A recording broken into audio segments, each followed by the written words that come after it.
El Zohar, el libro del esplendor, el libro que explica la parte más profunda y esotérica, el nivel secreto de la Torá, o sea, donde se encuentra la mayor luz o la mayor explicación de cómo funciona esta creación y todas sus leyes.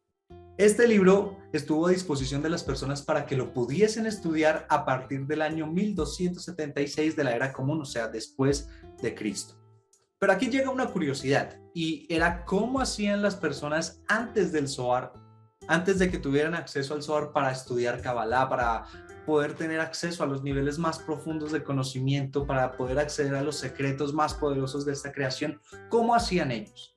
Y este episodio va a tener un enfoque más bien histórico que otra cosa. Puede que salga alguno que otro concepto importante, pero si a ti no te interesa tanto la parte histórica, la cual es totalmente respetable, este no sería un episodio para ti. Más bien lo que te diría o te recomendaría es escuchar los otros episodios que ya están publicados, que más que todo son de conceptos y de parte mística y metafísica que sí te puede interesar. Pero si te interesa la historia y quieres acompañarme en este viaje a través de los últimos miles de años para saber varias cositas y entender mejor el contexto de todos estos sabios, quédate porque vamos a desvelar todo eso. El dinero no es el fin. El verdadero fin es el poder. Poder sobre nosotros mismos y poder sobre esta realidad. Sin embargo, el dinero es la antesala. Es el primer escalón en el ascenso hacia el verdadero poder. Mi nombre es Jean-Pierre Bernal. Aquí documentaré mi viaje. Descubrirás las cosas que hago y aprendo para que juntos subamos ese escalón. Bienvenido a la antesala del poder.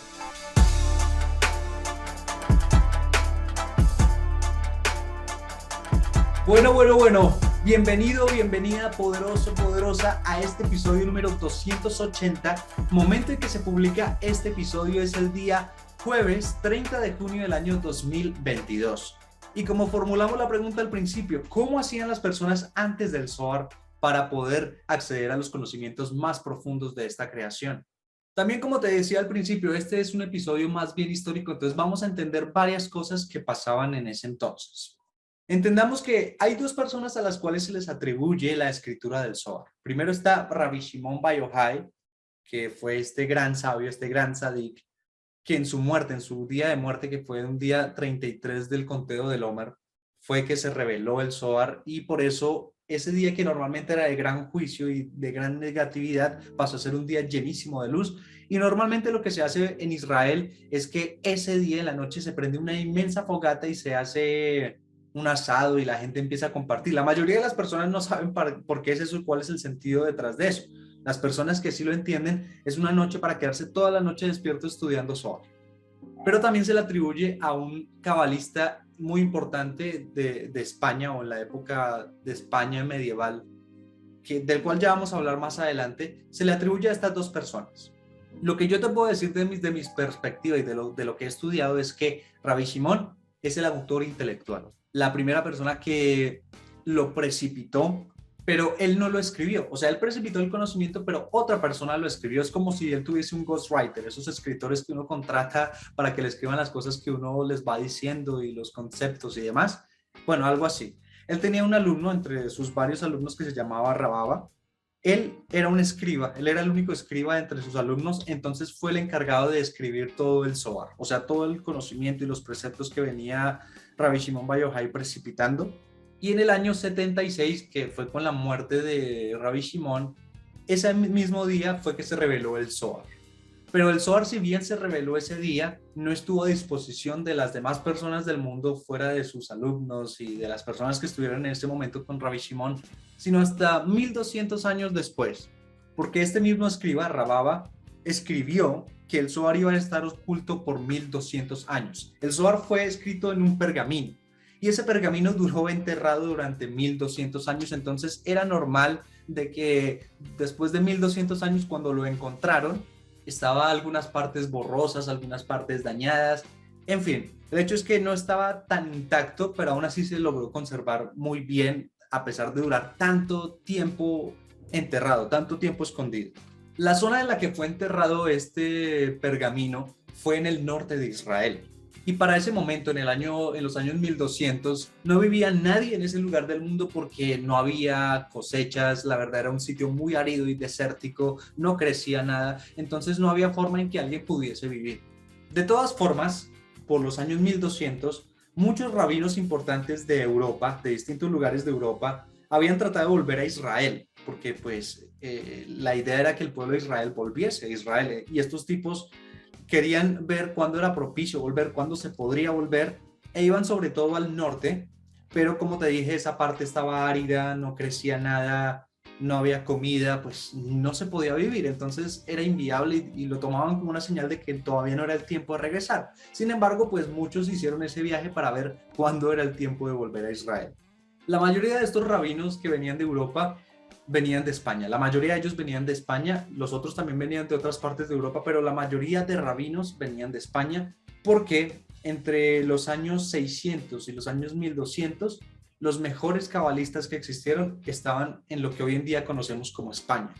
Y esto que voy a decir va a resolver la pregunta que hemos formulado desde el principio. ¿Cómo hacían estos sabios para estudiar Cábala y todos los secretos de la creación si no existía el Zohar? O bueno, si no lo tenían a disposición.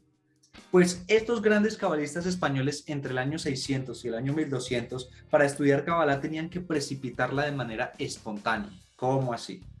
Pues hacían algo que se llamaba escritura automática, que era que ellos entraban en un trance, como que se dormían, pero el cuerpo funcionaba por sí mismo, y mientras estaban dormidos escribían y ahí salían textos muy profundos cabalísticos. De esa forma era que ellos tenían acceso a los conocimientos. Y una de las cosas más curiosas respecto a esto de la escritura automática era de que había un ángel llamado el ángel Raziel que robó unos secretos y se los quiso compartir a la humanidad. Entonces tomó a un rabino ciego, el rabino era ciego, hizo esto de la escritura automática y salió el libro llamado Sefer Raziel Amalak, o el libro del ángel Raziel. Entonces, por eso si uno va a visitar tumbas de justos, España es un lugar propicio para eso, porque hubo muchísimos justos e incluso justos que ni siquiera se sabe dónde están enterrados, y por eso España suele ser una tierra tan próspera, porque reposa bajo el mérito de todos estos justos que vivieron y murieron y fueron enterrados en España. En algún lugar de España que de pronto ni siquiera lo sabemos, pero fueron enterrados ahí. Dijimos que el pergamino del Zohar fue enterrado en el año 76. Y que Rababa escribió que iba a estar oculto durante 1200 años. Pero eso solo lo sabía Rababa y los alumnos de Rabbi Shimon y Rabbi Shimon. La cuestión es que después de que ellos murieron, pues ya nadie más sabía de esto. Es más, el Zohar estuvo oculto esos 1200 años, porque en el año 1276, Rabbi Moshe de León, o uno de estos grandes cabalistas españoles, en un viaje al norte de Israel para ver si podían volver al área del Galil, encontró el pergamino enterrado del Zohar. Él no tenía ni idea que existía un libro llamado Zohar y precisamente se lo encontró en el año 1276, o sea, 1200 años después de haber sido enterrado el pergamino, se lo encontró. Sin embargo, Rabbi Moshe de León, cuando volvió de ese viaje, nunca dijo nada de lo que se había encontrado. Nunca dijo, hey, me encontré este libro, no le dijo a sus demás compañeros, no. Porque, como te dije, ese libro duró 1200 años enterrado, entonces habían partes que estaban incompletas, habían partes que estaban dañadas. Entonces él lo que hizo fue que todas las noches se sentaba a meditar para completar las partes faltantes. O sea, entraba en ese trance de escritura automática y empezaba a escribir de forma automática las partes que se habían dañado o que hacían falta porque se habían borrado. Su mujer, su esposa, lo vio muchas noches que él se sentaba a escribir, pero ella no sabía que estaba escribiendo por esta lectura automática y tampoco sabía qué era lo que estaba escribiendo. Entonces, cuando Rabbi Moshe de León murió, los demás cabalistas españoles de ese entonces vieron que había dejado un texto y ese texto estaba muy poderoso. Entonces le preguntaban a la esposa, ¿ese texto qué? Y ella dijo que su marido lo escribió. Por eso mucha gente le atribuye la escritura o la revelación del Zohar a Rabbi Moshe de León. De hecho, si uno va al sitio donde se dice que él escribió esto, que fue en los Jardines de León, en un lugar llamado Ávila dentro de España, y uno entra a la página de turismo y del Ayuntamiento de Ávila y revisa la descripción que tienen sobre los Jardines de León, que fue donde él escribió estas partes faltantes del Zohar, ahí ellos muestran como que fue Rabbi Moshe de León en la descripción el que reveló el libro del Zohar o el libro del Esplendor. Pero en realidad, aquí con esta historia te das cuenta de que él no lo reveló, sino que simplemente fue que él lo completó las partes faltantes. O sea que cuando su esposa dijo que él lo había escrito, no mintió porque pues ella no sabía, ella dijo lo que había visto. Pero bueno, si bien Rabbi Moshe de León alcanzó a completar casi todo el Zohar, hubo una parte única que no pudo completar y es precisamente en la porción de esta semana que estamos estudiando la porción de Shelach, en la que aparece este pedazo que no fue completado. Fue el único pedazo de todo el Zohar de lo que le faltaba y lo que estaba borrado, y se encuentra en esta porción lo que le faltó. También cabe destacar que Rabbi Moshe de León hizo todo esto en plena época de expulsión de los judíos de España. O sea, estaban muy cercanos ya para firmar la Inquisición, pero antes de firmar la Inquisición, ya se estaban haciendo las primeras conversiones y las primeras expulsiones de judíos de España y también de árabes.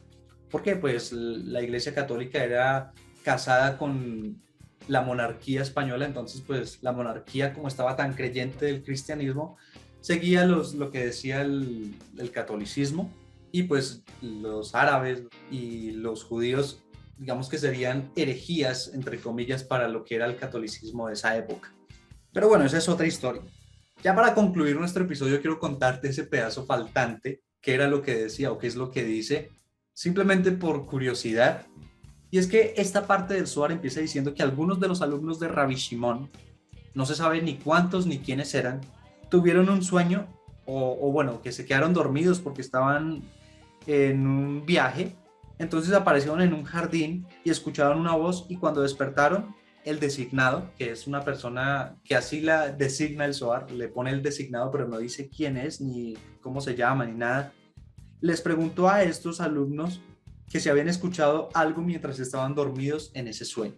Porque pues esos alumnos estaban aparentemente como en una especie de viaje, y cuando llegaron a ese lugar, por haber llegado a ese lugar les dio sueño y quisieron dormir, entonces se durmieron. O sea, algo parecido a lo que le pasó a Jacob cuando pasó por el monte Moria, que le dio sueño y no pudo evitar dormir. Recordemos que Jacob duró 14 años sin dormir porque estuvo estudiando con Shem y Eber, y cuando terminó su estudio pues salió. Y hubo un punto que pasó por un monte, que él no sabía, pero era el monte donde sucedió la atadura de Isaac, que fue cuando Dios le dijo a Abraham que sacrificara a Isaac, y bueno, ahí así lo hizo, y fue en ese mismo lado. Entonces él llegó hasta ese punto y Dios quería que a Jacob durmiera ahí, entonces puso que se oscureciera más pronto. Cayó la noche y él se durmió ahí. Entonces le pasó algo parecido a estos alumnos. Hay sitios donde uno va y pareciera que da sueño. De hecho, un maestro contaba la historia de que fueron precisamente a los jardines de León, donde Rabbi Moshe de León escribió las partes faltantes del Zohar, y que estuvieron meditando en ese jardín, y que todas las personas que estuvieron meditando en ese jardín se durmieron. Me pareció muy loco, y sobre todo cuando vemos esto de lo que le pasó a estos alumnos en este pedazo, en esta porción faltante. Pero bueno, después de que el designado les preguntó si habían escuchado algo mientras estaban dormidos en ese sueño, uno de los alumnos le respondió al designado que sí, que escuchó una voz que decía que quien sea que se detiene será detenido, quien sea que recorta será recortado, y aquel que haya recortado será prolongado. Repito, no sabemos ni quiénes eran ni dónde estaban, porque precisamente es la parte que le hace falta al Zohar, y de pronto en esa parte faltante que no se logró escribir es donde dice quiénes eran y en dónde estaban. Solo la comento aquí por curiosidad. Espero que esto nos haya abierto luces de cómo lo hacían. Es que es más, el primer libro de Cábala se escribió hace alrededor de 4.000 años, o se atribuye que se escribió hace 4.000 años porque su autor, o el que dicen que es el autor, es el patriarca Abraham, y es el Sefer Yetzirah, el libro de la formación que nos habla de cómo se creó este universo, de muchas cosas a nivel astrológico y del funcionamiento del universo, que incluso hasta hace pocas décadas y siglos se logró comprobar con tecnología que todo lo que aparecía ahí hace 4.000 años sí pasaba así. Entonces muchos de estos sabios les tocaba meditar y entrar en ciertos trances que lograban hacer por medio de su gran crecimiento espiritual para poder tener acceso y precipitar ese conocimiento. De hecho, hoy en día, tú solo por escuchar muchos de los episodios que hemos puesto en este podcast, o si has escuchado o estudiado Cábala en otro sitio, pues tú tienes más conocimiento de Cábala que muchos de los maestros sabios que existían antes. Ahora, ellos fueron sabios porque lo poco que tenían lo aplicaron de manera muy constante y de manera muy consciente. No estoy diciendo que tú no lo apliques de manera constante y consciente, solamente que nosotros, a diferencia de ellos, tenemos más distracciones en el día. Entonces, de pronto pasa que una persona escucha este episodio y apenas se acaba el episodio, pone música. O se pone a mirar alguna película, alguna serie, se pone a chatear, mirar redes sociales, lo cual yo no voy a juzgar ni tampoco a decir si está bien o mal, eso no me compete en este momento. Simplemente que como tenemos más distracciones, tenemos más tendencia a que nos podamos olvidar de ponerle conciencia a las cosas. Así que nada, esta era la historia, espero que te haya gustado. No sé si este tipo de formato o este tipo de cosas sean de interés para las personas. Pienso sacar uno próximamente, también histórico, pero pues si veo de que no es tanto de interés saber la historia, sino que nos sigamos volcando más bien a los conceptos, pues seguimos sacando episodios únicamente de conceptos metafísicos aplicables. Pero igual, si te gustan este tipo de temas históricos, si quieres que toquemos más temas históricos, me puedes escribir. Hay datos de contactos en la descripción de este episodio donde me puedes decir, Jean-Pierre, sí, queremos saber más historias, quisiéramos saber la historia de tal, o no, Jean-Pierre, no, la historia no, más bien sigamos con cómo aplicar tal concepto a mi vida, a mi negocio, a mi relación, y que eso es más poderoso. Ahí sí, yo estoy a disposición de lo que tú me quieras decir, me puedes escribir, cualquier crítica, cualquier comentario es más que bien recibido. Ya para irnos solo me resta decirte dos cosas rápidas. La primera es que así como ves los datos de contacto en la descripción de este episodio, también hay dos enlaces que son para el acceso a la comunidad de este podcast, la antesala del poder, donde también te puedes comunicar conmigo y puedes comunicarte con las personas que están ya dentro de esta comunidad. Son personas que les interesa la espiritualidad, el crecimiento, ser más poderosos, adquirir más nivel de alma, tener mayor ambición y deseo para conseguir todas las cosas que desean materializar y manifestar. Si tú eres así o sientes afinidad con algo así y deseas hacer parte, en la descripción hay dos enlaces. Uno hacia un grupo de WhatsApp y otro hacia un canal de Telegram. En ambos estamos forjando la comunidad y estaremos más que encantados y dichosos de recibirte. Obviamente te puedes unir a los dos, no hay ninguna restricción en eso, o te puedes unir al que te quede más cómodo. Si para ti es más cómodo WhatsApp, pues ahí está el grupo. Si para ti es más cómodo Telegram, ahí está el canal. Tú decides, pero igual, si por alguna razón decides no hacer parte, es totalmente respetable. Nosotros igual te deseamos todo lo mejor, muchísimas bendiciones para tu vida. No me resta más contigo que decirte la segunda cosa, que es que revises los episodios que ya están publicados y que permanezcas pendientes a los que se irán publicando. Sin más por agregarte, espero que precipites muchísimo intelecto y que tu vida esté llena de esplendor. Te agradezco mucho por haber escuchado este episodio. Bendigo tu camino. Te invito a revisar los episodios que ya están publicados y te invito a compartirlos por si consideras que esto es bastante interesante para que otras personas también se enteren.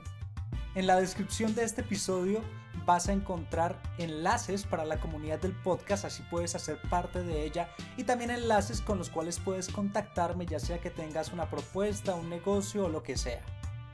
Sin más por decir, gracias poderoso, nos vemos en un próximo episodio.